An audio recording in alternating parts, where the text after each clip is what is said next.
Ladies and gentlemen, boys and girls, children of all ages, welcome back to our preview, which is live. So please make sure you're getting your comments in below.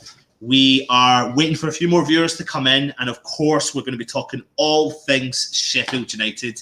My name's Anton. This is Irons United. I am alone tonight. Hopefully in the coming couple of weeks, and we'll get some more guests on. But yeah, sometimes we need to do it alone, and that's what we're going to do. But also, in light of the Sheffield United preview, there's been some breaking news from some sources close to the club saying that West Ham are interested in bringing Fellaini back to England and bringing him to West Ham. Now, it's saying that Moyes is interested in teaming up with the midfielder, and due to the wage cap that's been introduced in China, which doesn't take effect until people's contracts have run out, it means that he'll probably lose up to 75% of his salary. That a lot of the players are already looking for moves back to Europe. We will come to you tomorrow with a transfer video before we have the Sheffield United game. So we'll give you some updates on stats, etc. about Fellaini. So keep your eyes on the channel for that. But of course, we are on Sheffield United preview. So I'll just get started. Again, please leave your comments below. And yeah, let me know your thoughts on what I say tonight. So we will get started. After a week of cup action, the Premier League returns, and it kicks off with our trip to Bramall Lane to face Sheffield United on Friday night, live on Sky Sports.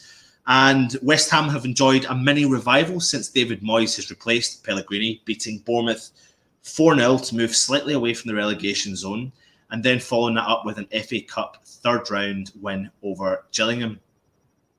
But let's be honest, who would have thought it? But we faced tough opposition in Sheffield United, who have been excellent under Chris Wilder this season. They're currently sitting 8th in the table and being mentioned as an outsider to qualify for European football, just 2 points behind Manchester United in 5th. If West Ham were in that position right now, would we be mourning as much?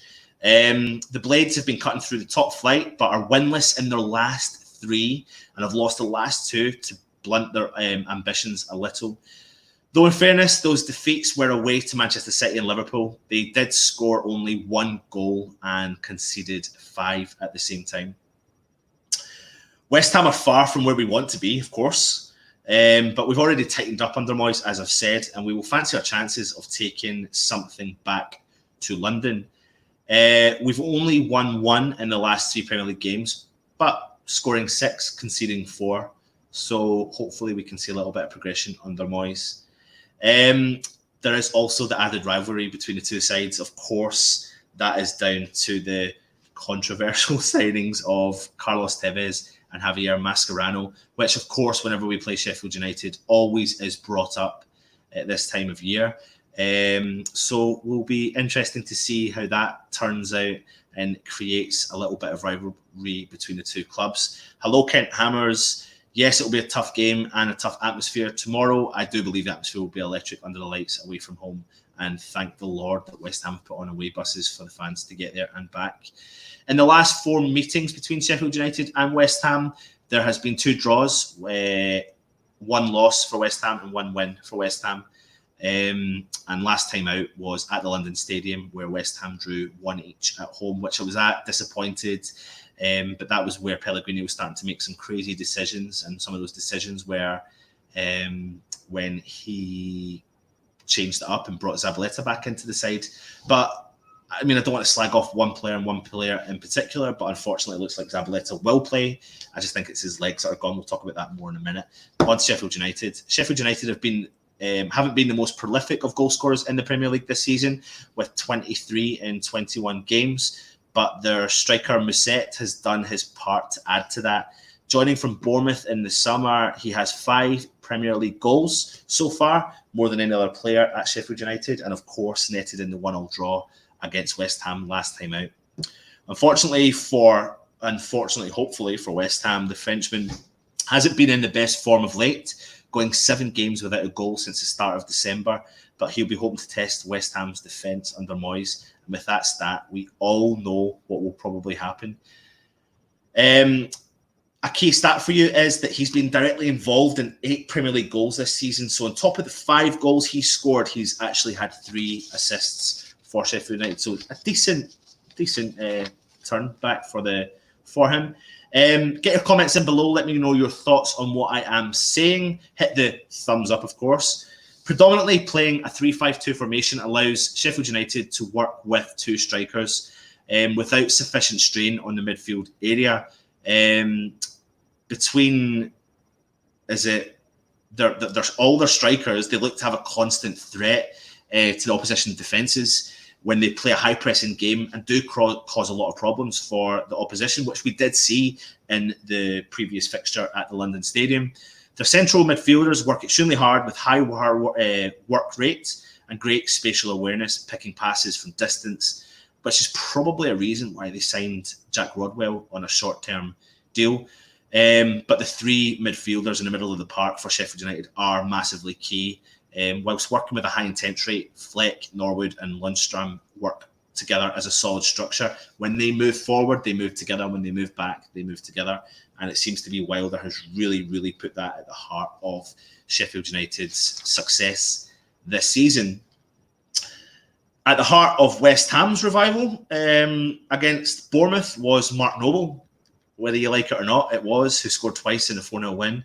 It wasn't just his goals that saw the West Ham captain stand out, though. The midfielder led the way for West Ham in implementing Moyes' game plan, which was to press high when Bournemouth had the ball in their own half and focused their attacks down the right flank. And on the rare occasions when Bournemouth did manage to get West Ham's defence, Noble was the man organising the team to block Bournemouth out. Should he return from his foot injury, he will probably be key to Moyes' run and form, hopefully. So a key stat is he's actually scored more Premier League goals than any other West Ham player since the start of 2010. So he can and is capable of scoring some goals. Sheffield United have no fresh injury concerns ahead of Friday's game. Simon Moore is in contention for a return from a groin problem. Though he'd only be on the bench as a backup goalkeeper. And after being able to rotate in the FA Cup, it looks like Wilder should be able to field a full-strength 11, which will probably put a lot of pressure onto the teams in and around them. West Ham looks like we'll have Mark Noble and possibly Aaron Cresswell back for the game. Both have trained, and obviously with the duo sitting out the FA Cup win. But unfortunately, it looks like Antonio is going to miss the game tomorrow. So yeah, we'll see if that has a big impact or not. Do you think missing players like Antonio will have a massive impact on us? Moyes is, of course, expected to return to the 4-man defence after testing 3 at the back against Gillingham. What was your thoughts on the 3 at the back? I get why he tried it. I get why he used that game to try it. And I'm not saying I'm distancing myself from it so straight away. Keen to see where it potentially could lead to. But, Moyes is going to have to try some things and it's going to have to be his way. And let's see what he is going to do. But, of course, it looks like Zabaleta will start over Fredericks. Now, this is where I see our real weakness. Now, like I said to you earlier on, I don't think we are going to have... I'm not slagging off Zabaleta individually, and I'm not saying it's all to blame on him, but my concern is it's a weakness and teams see that as a weakness. And if you think back to the game at London Stadium, that was the weakness for West Ham, was down his position. Teams were throwing the ball over the top and he couldn't catch up with their fullbacks, and it was really causing West Ham a lot of problems. The attacks were coming down that side. So it depends on the formation that West Ham and Moyes choose. That's my concern, and also my concern would be the Masuaku in that position. So I'll be intrigued to see what he actually does do.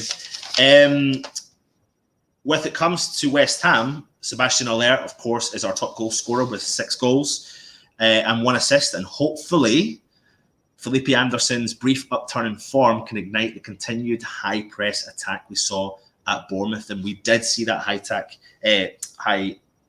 pressing attack at Bournemouth. So it would be lovely to think that we would go and challenge Sheffield United at Bramall Lane, and I really hope we do, because I think we've got the players there that are capable, and if they are given all the tools and all the ability they've got more than enough there to do something. It will be interesting to see. Another player to watch is Fornals, who is starting to show signs of the reason why we signed him, scoring 2 goals and assisting 4 in his last 8 games. So let's hope this form does continue. As I've stated, Fredericks, David Martin, Wilshere, Yarmolenko and Antonio are all going to be out for this game. And it looks like they're just continuing Reed's introduction back into the squad. I don't think we'll see a huge amount of changes except for Fredericks, of course, who looks like he's going to be out injured between 6 to 7 weeks. So I think the lineup will probably look very similar. Fabianski, this time it will be Zabaleta, Balbuena, Ogbonna, and I think Creswell will make it, although he only did train today. But I think he will make it. Rice, Noble, Snodgrass, Anderson, Fornals, and Sebastian Haller. And as long as we give the freedom to some of our best players to be able to go and move forward and penetrate defences, that's something I'm really, really keen to see. Both teams press high. Under Moyes in the last 2 games, West Ham are pressing high. So Sheffield United, as I've explained, they are high-pressing attacking team. I think this game is capable of goals. So before I give you my predictions, let me see your predictions in the chat and I'll read some of them out. And yeah, let me know your thoughts on what I've said about Sheffield United. I mean, they have really done all right. I know they've not particularly performed in the last 3 games, but like I said, it was some of the top teams they didn't perform against. But for me personally, I do think there'll be goals. This game has potential to be goals. I'm always a half glass full sort of guy, not a half glass empty. So I'm going to go with a 3-2 victory to West Ham. And the fans are going to have their day out away from home. I think it's going to be high intense, under the lights, in the Steel City. Lots of Tevez masks. West Ham will turn up under Moyes. I think Anderson will turn up. I think Sebastian Haller will get some service. I'm not getting carried away here, guys. I'm not getting carried away here at all. But I think the momentum of bringing Moyes in will continue for this game in particular. And we are desperate for the points because we have a tough couple of weeks coming up. And to be honest, every week in the Premier League is tough. So, yeah, like I said, let me know your thoughts. Get the thumbs up on the channel. It's a short and sweet preview for tonight. Make sure you have tuned into our transfer shows that are going out pretty much daily on any of the links from players we are linked to. Today, we did announce that it looks like Fernandes we've gone back in to negotiate a deal to take him on loan with no obligation to buy. Be an interesting thing. Fans are all up in uproar saying we've negotiated a deal that's wrong. But if he's as good as what people are saying, you know, we've got him over the line. So maybe if we do get him in, it will give us other options in the midfield of the park. So yeah, we have transfer shows. We have Stell released his West Ham Weekly yesterday or the day before. So make sure you tune in and have a look at that. Really good insight information on a lot of all the players. Alf has released his Oi Oi, giving you his positive spin on the changes since Moyes has come in. So make sure you check them out. We will be coming back to you with a few more new videos that we're testing and trialing. So hopefully you stick with us and give us your feedback and let us know your full thoughts on it. Tomorrow night, there will be a review straight after the game. Don't know how we're doing it yet, but we'll let you know closer to the time. Make sure you do tune in. Thumbs up, subscribe to the channel. Anton, come on, you Irons.